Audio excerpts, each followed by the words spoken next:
Voilà, c'est le dernier forum des lecteurs de cette 35e édition de la Foire du Livre de Brive, un forum intitulé Terre de France. Et j'ai le plaisir de recevoir donc Catherine École-Boivin pour Enfuir l'hiver aux éditions de Presse de la Cité. Bonsoir Catherine. Voilà. Et puis également Édouard Brazé pour Le Domaine des Oliviers chez Calman Lévy. Bonsoir Édouard. Bonsoir. Alors, Terre de France, c'est vraiment effectivement un thème qui colle pleinement à chacun de vos ouvrages. Et vous me disiez en aparté, on est un peu des sorciers l'un et l'autre. Alors la sorcellerie, je sais Édouard, c'est quelque chose qui vous sied complètement. Mais je vais quand même commencer par Catherine, évoquer un petit peu. Catherine, biographe et romancière depuis donc 2007. Vos livres se partagent entre la Bretagne et la Normandie. La Normandie, là où nous sommes pour ce roman Enfuir l'hiver. Le dernier était d'ailleurs aussi en Normandie, Jeanne des Folaises, c'était l'année dernière. Vous êtes normande, votre roman Enfuir l'hiver se déroule dans le nord-ouest du Cotentin, c'est le département de la Manche. Pour ceux qui ne connaîtraient pas, c'est le nord-ouest de notre territoire, mais c'est aussi votre territoire en quelque part, la Manche et le Cotentin. Oui, je suis née dans la Manche, dans la Hague exactement, où il y a l'usine nucléaire. Donc dès qu'on dit Hague, on pense usine nucléaire, mais on ne pense pas forcément falaise, on ne pense pas forcément grand paysage, très préservé. Le littoral a été racheté et donc vraiment un territoire qui ressemble à l'Irlande, quelque part, avec des murets de pierre, avec des grandes hauteurs, et puis aussi l'océan avec des courants très puissants, donc une région vraiment sauvage, même chez les gens, je crois, un petit peu. C'est un peu votre jardin littéraire aussi maintenant, quelque part, cette presqu'île du Cotentin. Alors ça l'a été, et là, ça y est, je pars sur la Bretagne, un peu sur Saint-Étienne bientôt, avec la métallo. Voilà, ça y est, je vais être infidèle. Alors, Enfuir l'hiver, je vous demanderai tout à l'heure un peu le sens, mais l'hiver dans le Cotentin, c'est pas franchement non plus l'hiver des régions les plus dures de notre territoire. Ça reste quand même un climat qui, même l'hiver, est assez humide. C'est pas la rigueur hivernale qu'on connaît peut-être dans certains territoires, comme pas très loin d'ici, le Massif central. Enfuir l'hiver, c'est enfuir le chagrin, en fait. Enfuir le chagrin du cœur, puisque c'est l'histoire d'une petite fille qu'on a mis dans une cave et je la sors de la cave. C'est l'histoire vraie d'une petite fille qu'on appelait la chose. Et enfuir l'hiver, c'était pour dire enfuir le chagrin. Bon, alors et on va rejoindre rapidement Édouard parce que la Normandie, la basse Normandie, le Cotentin, c'est aussi un territoire de croyance, c'est un territoire de superstition, c'est un territoire de voyance aussi, parce qu'il y a une des héroïnes de votre roman est voyante. Là aussi, c'est propre à ce territoire gaélique, celtique du nord-ouest de la France. Oui, je pense le côté celte, le côté où on est élevé vraiment avec les éléments, des éléments assez puissants. Je pense que ça nous comme romanciers, on attrape quelque chose d'un petit peu tellurique. Je pense que c'est ça aussi qui fait que dans mes personnages, qui sont aussi des gens qui ont existé, j'aime bien quand il y a un petit peu de choses mystérieuses, de choses qui ne sont pas tout à fait humaines. Vous me tendez la perche, Catherine, parce que hier, sur ce même plateau, nous avions le dictionnaire amoureux de la France mystérieuse de Marie-Charlotte Delmas. Édouard, ça vous parle, cet ouvrage qui a été présenté ici sur le Forum des lecteurs, sur cette France mystérieuse dont on a fait un inventaire au 19e siècle. Il y a des gens qui ont parcouru le territoire pour justement relever tous ces superstitions. On les appelle les folkloristes, je crois, si je ne dis pas de bêtises. Ça vous parle complètement ? Oui, parce que j'ai... on m'entend là, oui. On n'a plus de son. Est-ce que... Voilà. Donc oui, parce qu'avant d'écrire les romans que j'écris aujourd'hui, j'ai passé plusieurs années à collecter justement des contes, des légendes, des croyances dans des livres qui sont liés au merveilleux, qui sont liés aux superstitions, qui sont liés à tout ça.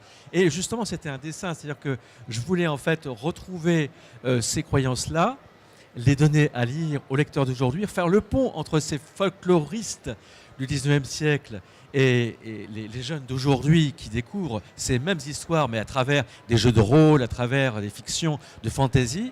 Et il manquait en quelque sorte un pont entre les deux. Donc c'est ce que j'ai fait pendant des années, avant de repasser à ce qui m'était ma première passion, c'est-à-dire le roman, la fiction. Alors justement, venons-en un petit peu. Vous êtes romancier, essayiste, conteur. Vous êtes le spécialiste du monde féerique, du merveilleux. C'est comme ça un peu que vous êtes décrit, du fantastique, de l'ésotérisme même. Vous avez plus de 80 ouvrages à votre actif, Édouard, et parmi eux des romans régionaux. Et vous aussi, vous êtes passé de la Bretagne Alors c'est marrant parce que vous avez quitté tous les deux la Bretagne, en tous les cas sur le plan littéraire, et pour aller là du côté donc de la Provence, des Baux. À l'époque, on disait les Baux, on ne disait pas les Baux de Provence. Voilà, mais c'est venu plus tard. Du côté des Baux, hein, alors les Baux de Provence ouais. aujourd'hui, ça, déjà l'année dernière avec un thriller qui s'appelle L'affaire Cabre d'Or, c'était donc 2015. Et maintenant, le domaine des Oliviers, où nous restons également en Provence. Même question alors que pour Catherine, c'était votre territoire. Ça l'est plus vraiment aujourd'hui, mais ça a été votre territoire Alors, de vie. Oui, c'est-à-dire que moi, je suis originaire de Provence, je suis provençal, je suis né à Marseille. Mes grands-parents étaient nés dans un petit village dans les Alpes de Provence qu'on appelait à l'époque les Basses Alpes. Donc c'est un territoire que je connais très bien, où j'ai vécu étant enfant. Alors, si je suis passé par la Bretagne, je ne suis pas breton, hein, mais cet apprentissage, justement, comme je le disais, des contes celtiques, des croyances, des superstitions, elles sont tellement ancrées dans le terroir, effectivement, breton, que c'est là que j'ai voulu placer localiser, en fait, mes premiers romans, en y mettant une touche, justement, de fantastique. Après, je suis revenu, justement, dans le territoire que je connaissais bien, c'est la Provence, mais justement, en la quittant. C'est-à-dire que je pense que dans l'acte d'écrire, il y a une forme d'exil. C'est-à-dire que, contrairement à certains auteurs qui ont besoin de vivre dans un endroit pour écrire sur cet endroit, moi j'ai besoin de l'avoir quitté, d'avoir une sorte de regret, de nostalgie de cet endroit pour avoir envie d'écrire dessus. Voilà. Vous ne pouvez pas écrire quand vous êtes sur le territoire. Voilà. Alors c'est vrai que j'ai passé, après avoir vécu longtemps à Paris, j'ai passé 1 an et demi à Aix-en-Provence. Mais je n'ai pas écrit sur la Provence à ce moment-là. J'ai attendu, là actuellement je suis dans le centre de la France, à Bourges, le pays des sorcières. Et la patrie de Jacques Et Coeur. c'est là que j'ai eu cette envie de retrouver cette Provence, qui était un peu la Provence du passé, mais aussi la Provence rêvée, à travers ce roman, Domaine des Oliviers, qui raconte en fait sur un siècle l'histoire d'une famille autour de la culture de l'olivier, avec bien sûr l'huile d'olive, on s'en doute, mais aussi le savon de Marseille avec la fameuse recette des 60% d'huile d'olive dans le savon. On y viendra dans un instant. Juste pour préciser que ce tome, c'est le tome 1, car c'est bien une saga familiale que vous débutez en 1913 avec ce domaine des Oliviers. Oui, c'est ça. Alors la suite déjà écrite, c'est pas vraiment, c'est une fausse suite dans le sens où ça sera d'autres personnages, mais ça sera la suite historique en fait de cette histoire de Provence. Alors question à tous les deux, dans vos 2 romans, passionnants, hein, qu'on lit vraiment quasiment d'une traite, hein, je ne vous le cache pas, parce qu'on est vraiment en plein dans ces histoires de famille justement, et j'ai eu le sentiment que le malheur, la malédiction, la fatalité du destin, c'était quelque chose d'inscrit, aussi bien chez les Valvacher d'un côté que chez les Groussans de l'autre, en Provence, et qu'il n'y avait pas grand-chose à faire sur ce destin familial. Catherine, on a l'impression que les malheurs arrivent, qu'ils n'arrivent pas à lutter contre, hein, un enfant qui se noie, enfin, on ne va pas tout dévoiler, bien évidemment, mais il y a une fatalité et elle est familiale. Oui, il y a quelque chose de l'abandon, parce qu'en plus on parle d'orphelins, de gens qui s'adoptent. On a Tilda qui a été adoptée, on a une enfant dans une cave, Voilà, et les gens un enfant caché. Voilà, des enfants cachés, des secrets de famille, et finalement tous ces gens ils s'adoptent entre eux, et c'est l'amour évidemment qui est le lien, mais on se dit, mais comment cette recette, à un moment, elle va prendre, comment ça va être possible qu'ils se rejoignent et c'était ça aussi l'idée de vous laisser jusqu'à la fin cette petite fille sans prénom qui s'appelle La Chose. Au départ, elle est La Chose et c'est vrai, on l'appelait La Chose, hein, dans ma région, on l'appelait La Chose. Et je vous dévoile le prénom parce que je pense qu'à un moment donné, c'est ça, quand l'identité est là, après on peut plus, justement, les malheurs cessent. Mais c'est à partir du moment où il n'y a pas l'identité du pays, il n'y a pas l'identité de la chair, du sang, et voilà, donc c'était... Et La Chose explique aussi la couverture, hein, voilà. La couverture qui a été choisie. Une enfant qui vit dans les quasiment sauvages, hein, dans les arbres, apparemment. Elle est recueillie par une femme qu'on appelle juste la barbelée. C'est une femme que moi j'ai vue quand j'étais petite. Je peux vous dire qu'elle est effrayante. Elle est effrayante. Et pourquoi elle est effrayante? Ce n'est pas non plus sa faute. Ça fait partie aussi des éléments et du destin de cette épouvantable femme. Je réitère ma question chez les Groussans. Chez les Groussans, c'est un enfant qu'on peut dire quasi adultérin, une mère qui perd la tête, une oliveraie dans laquelle on met le feu, mais quelques dizaines d'années plus tard, une oliveraie qui gèle complètement, donc une récolte perdue. Bref, là encore, une malédiction familiale. Alors oui, moi je ne crois pas aux familles heureuses. C'est-à-dire que pour moi, la famille est toujours le nœud de secrets de famille, de choses qui sont cachées, qui sont révélées ou pas à travers les générations. Et ce qui est intéressant, on le sait d'ailleurs en psychogénéalogie, c'est-à-dire que les secrets de famille qui ont été enterrés secrètement et par une certaine génération, donc les descendants ne savent pas ce qui s'est passé, en fait, ils le reproduisent à travers leur comportement. Bon. Et en fait, pour un romancier, c'est formidable parce que c'est prendre la famille non pas comme une unité stable, mais comme une unité qui est toujours vacillante et qui peut à tout moment voler en éclats. Et c'est ce qui se passe à travers, d'une part, effectivement, des conflits familiaux. Alors ça peut être des trahisons, ça peut être des problèmes physiques, physiologiques et autres.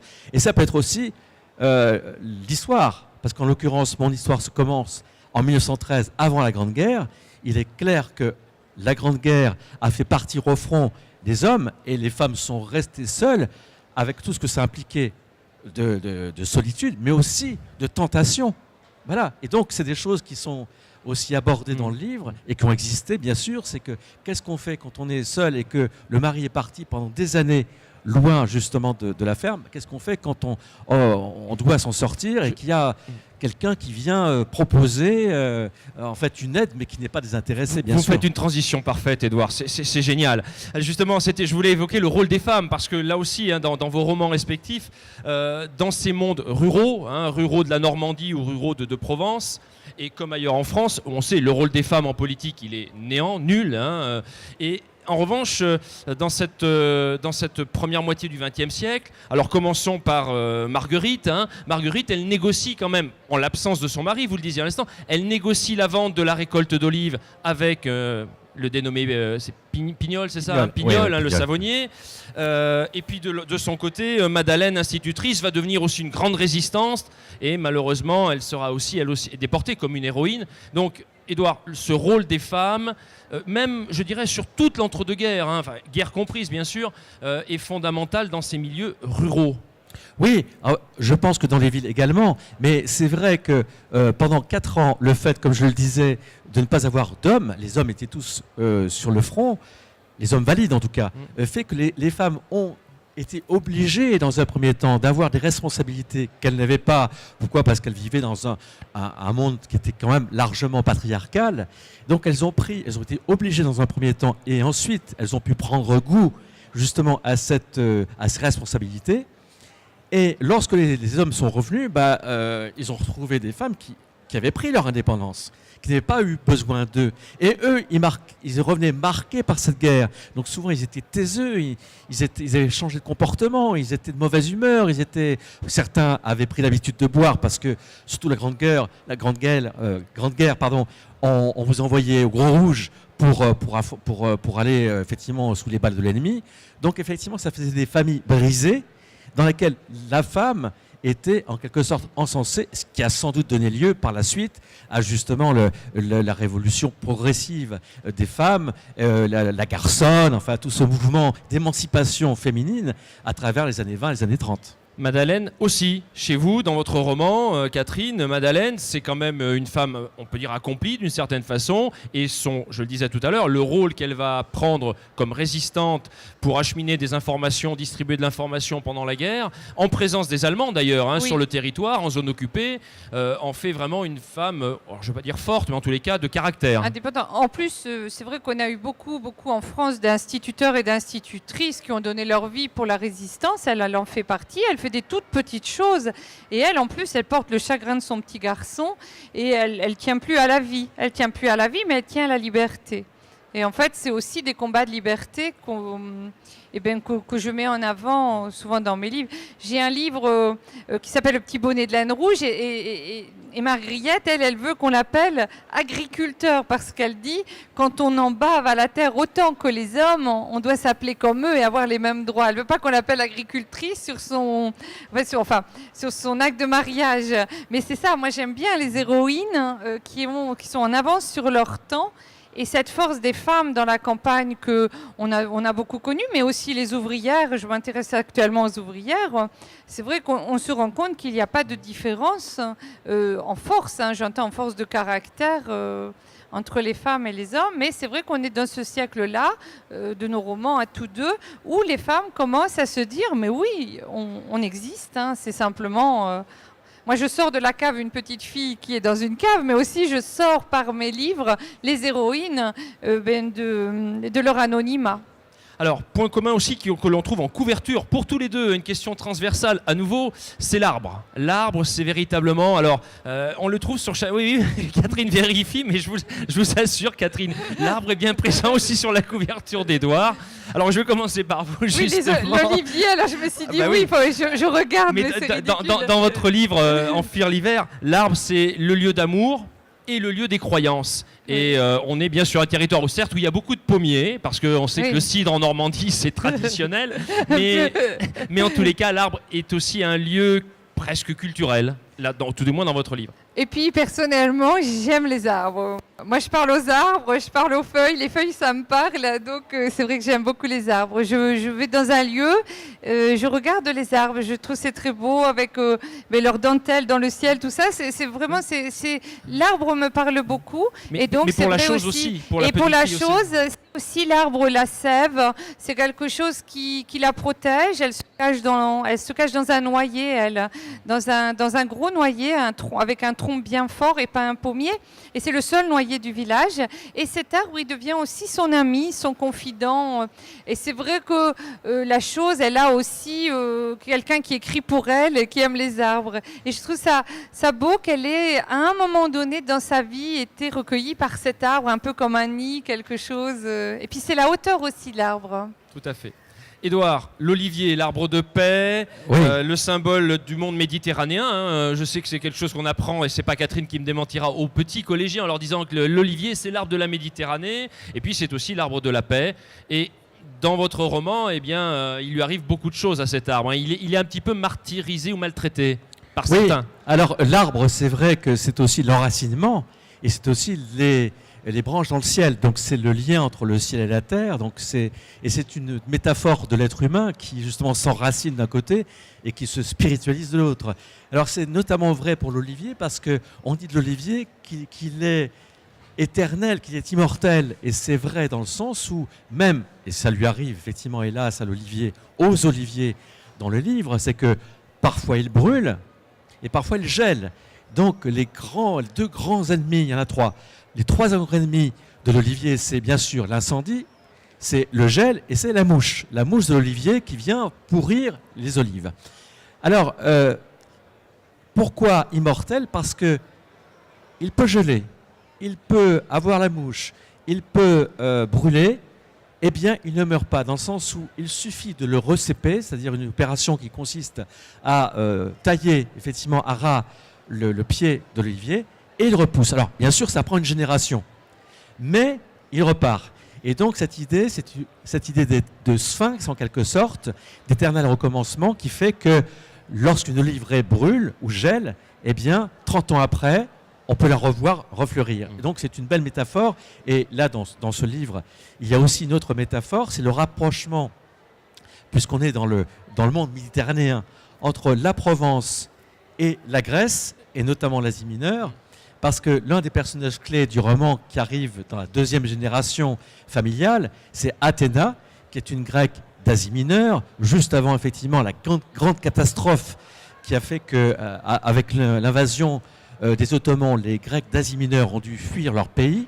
Et elle, justement, c'était alors qu'elle était jeune fille, elle avait une oliveraie en Asie mineure qui a brûlé, et de toute façon, elle a été exilée.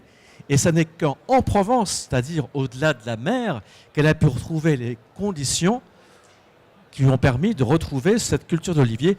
Et à travers l'histoire d'amour, bien sûr, avec Gabriel Groussan, qui était donc alors, beau. On était dans le rayon des ressemblances, mais il y a aussi des petites différences, me semble-t-il. Je reviens vers vous, Édouard, et puis ensuite je poserai la même question, enfin pas la même question, mais je ferai la même remarque à Catherine. J'ai eu quand même le sentiment que la valeur de la terre en Provence, parce qu'il n'y a pas que des oliveraies, il y a aussi des maraîchers, beaucoup. La valeur de la terre était quand même peut-être plus forte ou très très forte.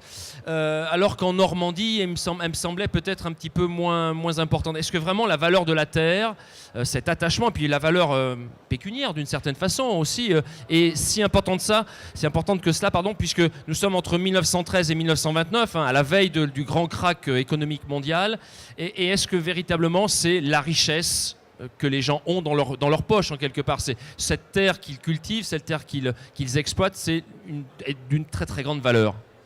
Alors, cette valeur, elle est liée aussi à ce qu'ils produisent et à la richesse, ou en tout cas à la demande de ce qu'ils produisent.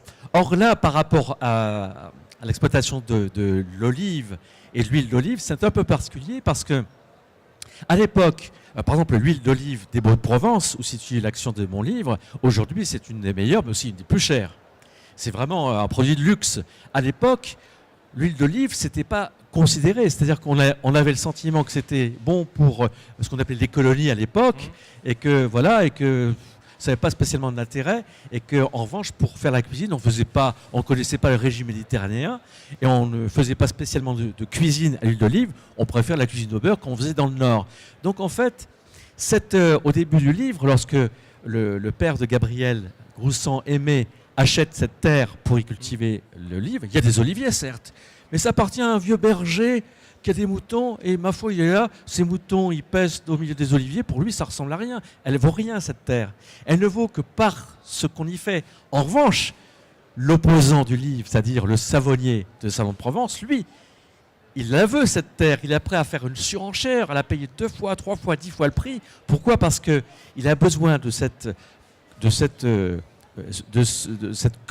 culture de l'olive pour justement son négoce de Salon de Marseille à partir de l'huile d'olive. Donc c'est une terre qui peut ne rien valoir ou valoir assez cher au fil justement du temps, de la demande et aussi des crises économiques comme on en a connu dans le siècle précédent.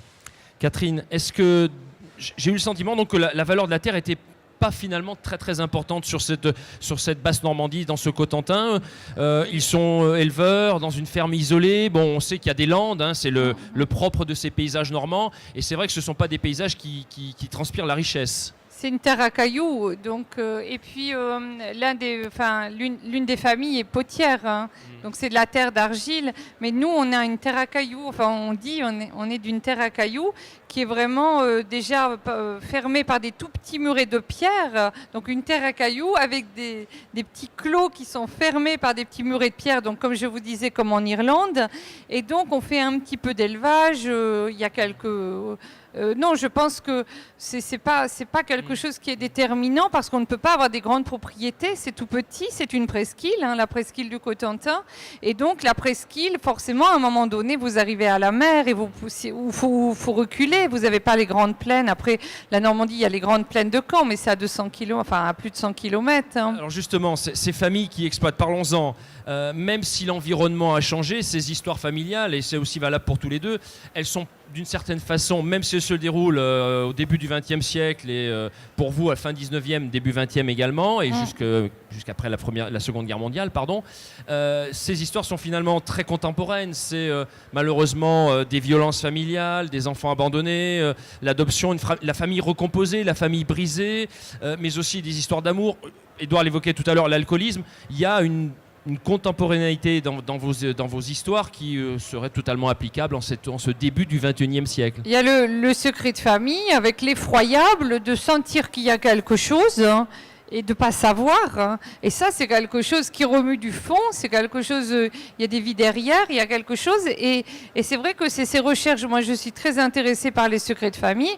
Donc évidemment, notre petite chose, elle a quelque chose d'épouvantable, puis c'est presque comme une enquête, ce livre que j'ai écrit, parce qu'on ne devine pas, je crois pas, qui est le père géniteur de cet enfant. Il y a un vrai pas suspense, mais en tous les cas, il y a une chute. Il y a une véritable enquête, chute. hein, je pense qu'on ne peut pas deviner, et c'était ça l'effroyable. Je m'étais dit, un jour, je raconterai son histoire, parce que c'est effroyable, c'est incroyable, mais en même temps, avant qu'elle sache la vérité, il y a eu la vie, il y a eu l'amour qu'elle a reçu, et on se rend compte que finalement, c'est un livre sur le pardon aussi, c'est un livre sur le pardon.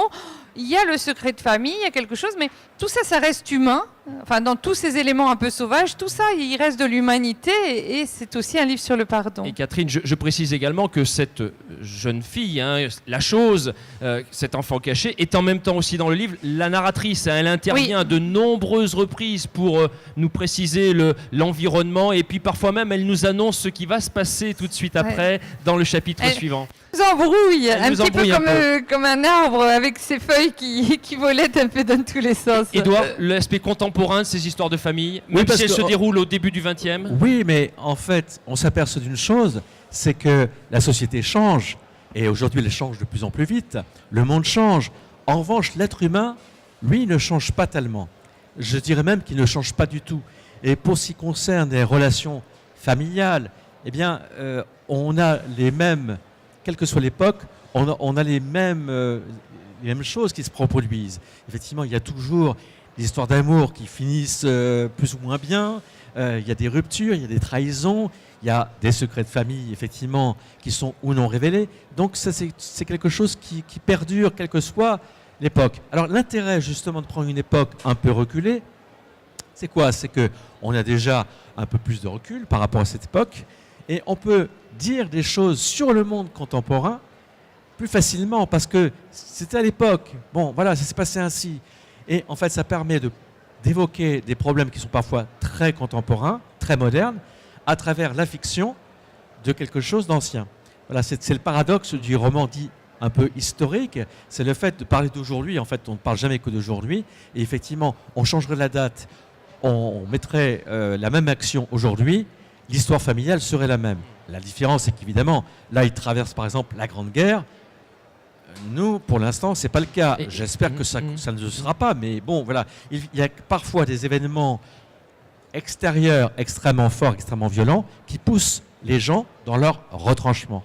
Et c'est vrai, alors vous le disiez tout à l'heure, donc on ne va pas trop faire de redondance, mais c'est vrai que les événements historiques, Première Guerre mondiale, crise de 1929, Seconde Guerre mondiale, ont aussi des rôles à jouer dans vos romans. Question encore à chacun. Je vais commencer par Catherine. Les Valvaché pourraient faire aussi une saga familiale avec une suite. Ça ne vous tente pas? Parce que c'est une famille quand même particulière et qui pourrait se prêter à ça. Maintenant que cette jeune fille a retrouvé la vie, a retrouvé un prénom, va être, on va dire, s'émanciper au sens le plus noble du terme. Ce serait une possibilité. Elle est devenue potière. Mais en fait, c'est compliqué parce que moi, j'écris, je suis biographe, historienne de vie, et j'écris des histoires vraies. Alors évidemment, moi, je voudrais bien écrire la suite, mais peut-être que ma chose, elle veut pas trop parce que maintenant, elle a fait la paix avec elle-même. Oui. Alors raconter son enfance, c'est peut-être loin pour elle. Et raconter sa vie de maintenant, ce qu'elle est devenue, peut-être c'est trop tôt. Peut-être que c'est trop tôt de dire, voilà, en fait, je pense que c'est ça. Moi, je suis un tout petit peu bloquée par le fait que je suis une romancière de vie et que je suis coincée parce que c'est d'après une histoire vraie. Et je dois la parole aux gens, je dois la vérité de l'histoire, hein, tout en écrivant des romans de vie ou des biographies, mais je ne peux pas détourner, je ne peux pas travestir l'histoire. Hein. C'est là que ça me bloque un petit peu. J'ai bien compris. Et Édouard, c'est pas la même chose, puisque la suite, enfin on en parlait tout à l'heure, donc c'est janvier 2017, c'est bien cela? Oui. Les Groussans, la vie des Groussans continue, de génération, j'imagine, en génération. Vous avez déjà programmé un petit peu plusieurs tomes parce que Alors je me suis prêté à un exercice un peu étrange qui consiste à en fait avoir écrit une fausse suite. Je m'explique. Là, l'histoire se termine en 1929. Pourquoi 1929? Parce que c'est le grand gel des Oliviers Et en même temps, c'est la crise mondiale. Donc effectivement, ils sont obligés de quitter le domaine parce que les oliviers ont gelé. Il faut attendre 30 ans avant que ça reprenne. Donc effectivement, une saga familiale où il n'y a plus l'olivier qui est le personnage principal, forcément, ça pose un problème. Donc ils étaient obligés de partir. Donc ils partent. Et le roman suivant, qui sortira en janvier 2017, qui s'appellera Les Fils du Patriarche, parle d'une autre famille qui se situe en quelque sorte à côté de l'endroit où ils vont s'installer, c'est-à-dire à Marseille, au port de la Joliette. Et là, on a les années 30, 40, avant que les oliviers grandissent et fassent encore à nouveau du fruit, où en fait, j'explore, bon, c'est un peu tôt pour en parler, mais j'explore la montée en fait des fascismes en France, avec d'autres personnages, mais qui sont assez voisins des Groussans, et où les Groussans font des apparitions un peu comme des guest stars, de façon à ce qu'on sache comment eux ont évolué en parallèle à cette nouvelle famille. Les Groussans, c'est un peu le fil rouge quand même. C'est un peu le fil rouge. Voilà. Parce que Gabriel, ça, c'est vrai qu'on a peut-être oublié de le dire, au début du roman, Gabriel Groussan, il a 115 ans, il vit aujourd'hui, et en fait, on a l'impression que la mort l'a oublié. Et en fait, il est un peu pareil, semblable à ses oliviers, c'est-à-dire qu'il renaît chaque fois. Donc, il est né en 1900, il est toujours là aujourd'hui, et en fait, il parle à ses oliviers. C'est-à-dire que pour lui, il leur donne des noms, et il va les voir, il leur parle, et ces oliviers lui répondent, mais à leur façon, bien sûr, à travers le bruit des vents, à travers des murmures, voilà. Donc c'est un peu l'idée de ce perpétuel recommencement en fait de la vie et de la paix aussi, comme vous le disiez, à travers ce symbole qu'est l'olivier. Catherine École-Boivin, on va parler de votre actualité. Je crois que vous avez des choses à nous dire et des choses à révéler. Et amis brivistes, sachez qu'on va certainement pouvoir retrouver Catherine École-Boivin dans l'année 2017 sur notre territoire. Dites-nous un petit peu plus parce que c'est tout frais. C'est une actualité qui a été faite et avec l'autorisation de Myriam Entraigues qui se charge justement des auteurs. Dites-nous un petit peu, vous allez nous rejoindre. Alors en février dernier, j'ai fait un dépôt de dossier pour rentrer en résidence à Brive. Vous avez une belle résidence à Brive qui me faisait envie depuis longtemps. Une résidence d'écrivain. Une résidence d'écrivain. Et la résidence d'écrivain, pour expliquer aux personnes, ça permet, si vous voulez, d'être là en 2 mois. Et pendant 2 mois, moi, en échange de cette résidence, vous m'accueillez chez vous, et bien, j'ai monté un dossier pour vous faire écrire vos histoires de vie. Donc ceux qui voudront venir en atelier d'écriture, exactement ce qui s'appelle des cahiers de vie. Je fais beaucoup d'interventions comme ça dans différentes villes, et enfin beaucoup de temps en temps j'en fais. Cahier de vie, pourquoi cahier de vie? Parce que je trouve intéressant que les moments de vie des gens parfois les gens n'ont jamais écrit, c'est moins impressionnant que tout à coup raconter sa vie ou quelque chose. Donc je vous dis pas les modalités, mais ça devrait être très intéressant. J'aimerais aussi que si on fait tous un travail ensemble avec les gens de Brive et alentour évidemment qui voudront se joindre à nous, il y ait une trace, il y ait quelque chose. Parce que c'est important. Moi, je suis professeure et j'ai un blog, par exemple, et je mets les travaux des élèves, voilà, qu'on sélectionne ensemble. Donc voilà, j'ai ce beau projet. La date? La date, eh bien, c'est en 2017. Alors, en août, c'est certain. Avril et octobre, juste avant la Foire du livre. Bah oui, comme ça nous redonnerait un petit peu l'occasion de se revoir. Et donc, il y a ça. Et en même temps, moi, je me dois d'écrire un manuscrit qui sera donc avec l'appui de... Voilà, donc le manuscrit, c'est la métallo. Là, tout le monde le sait. On peut d'ores et déjà vous dire bienvenue à Brive. Voilà, bienvenue à Brive. Mais c'est bienvenue surtout... à Brive pour l'année prochaine. Et je suis très contente. En plus, ça fait la 3e année que je viens. Et je trouve... Enfin, je vais vous raconter, Patrick, on est allé dans une boulangerie avec mon mari l'autre soir, et on a acheté des petites choses, et la dame, elle nous a donné des chocolatines, mais enfin bon, voilà, moi en 50 ans, ça m'est jamais arrivé qu'un boulanger me donne, parce que c'était la fin de la journée, me donne... Non, c'est la générosité briviste. Ah, mais moi, j'en suis certaine, et puis surtout le bonheur d'avoir rencontré plein de gens... Et puis d'avoir très bien vendu aussi. Et puis surtout la rencontre, j'ai été très contente. C'est la 3e année. Puis en plus, je suis forte de ce beau projet qui arrive. Et puis bon, j'ai une autre actualité, c'est un livre en avril 2017 que je pourrais vous faire découvrir sur un paysan, un livre qui sera publié chez Albin Michel. Voilà. Alors je vais terminer sur un clin d'œil aussi avec Édouard Brazé. Au mois d'octobre est sorti un livre qui s'appelle Anonymous, Souvenons-nous du 5 novembre. C'est un thriller qui se déroule entre 1605 et 2020, mais nous sommes le 6 et hier nous étions le 5. Que s'est-il passé hier alors, Édouard, le 5 novembre 2016? Alors en fait, c'est parce que en parallèle aux romans régionaux comme ceci, j'écris des thrillers. Des thrillers contemporains, un peu complotistes, avec des complots, avec des sociétés secrètes. J'adore ça. Un côté, entre guillemets, entre Dan Brown et Umberto Eco, pour aller vite. Et là, c'est un roman qui me tenait à cœur depuis longtemps. J'étais très intrigué par ces fameux masques, vous savez, ces gens qu'on voit surtout sur Internet. Les Anonymous. Les Anonymous, et qui font généralement des tas d'alertes autour du 5 novembre. Et en fait, l'idée, c'est que le 5 novembre 1605, un certain Guy Fawkes, dont le masque est devenu le symbole d'Anonymous, a voulu faire sauter le Parlement britannique en mettant... la conspiration des poudres. La conspiration des poudres, voilà. Et en fait, un film connu qui s'appelle V pour Vendetta rapporte un petit peu ce fait.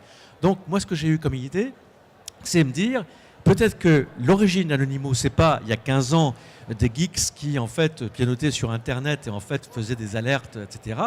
Mais peut-être que c'est parti, justement, de Guy Fawkes et de cette époque-là, et qu'il y a eu des Anonymous célèbres, comme Shakespeare, qui a traduit la Bible de King James, ou comme John Lennon, qui auraient fait partie de ce groupe anonyme et secret.